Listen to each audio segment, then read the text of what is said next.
අපි පොඩි කාලේ ඉඳලම දන්න ලස්සන උපමාවක්. ධනපතිය හා ලාසරස්. මේ උපමාවෙන් කියන්නේ මොනවාද? ප්‍රියතර සහෝදර සහෝදරයනි, අද අපේ ජීවිතේට අපි හැරිලා බැලුවම බලන්න අපිත් මේ ධනපතිය වගේ නෙමෙයිද? මේ ලෝකේ තියෙන හැම සැප සම්පතක්ම භුක්ති විඳින්න අපි වෙරදරන්නේ නැද්ද? කෑදරකමින් බලාගෙන නැද්ද? හැබැයි මෙතනින් අමතක වෙලා තියෙන්නේ ස්වර්ග රාජ්‍ය සැපත නේද?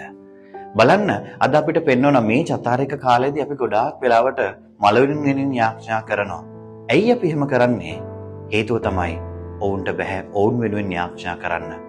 මේ ධනපතියත් අහනවා ලාසරස් සොයන්න තමන්ගේ සහෝදර සහෝදරයන් වෙතට. එතකොට එයාලවත් දුක් විඳින්නේ නැහැනේ කියන පණිවිඩය දෙන්න. හැබැයි මොකද්ද කියන්නේ? ඒ දේවල් ජීවත් වෙලා ඉන්න කට්ටිය බලාගන්නේ. ඔබේ ආත්මය රැකගන්න අපි මොනවද කරන්න ඕන කියන කාරණාව උන්වහන්සේ ඔබට මට අද මතක් කරනවා. එහෙනම් අපිත් කවදාද ස්වර්ග රාජ්‍යයට යන්නට ඕනේ. ඒ ස්වර්ග රාජ්‍ය ගමන යන්නට නම් අපි අද ඉඳලා මනස්ථාපනය වෙමු. ජීවිත වෙනසක් අත්දකිමු.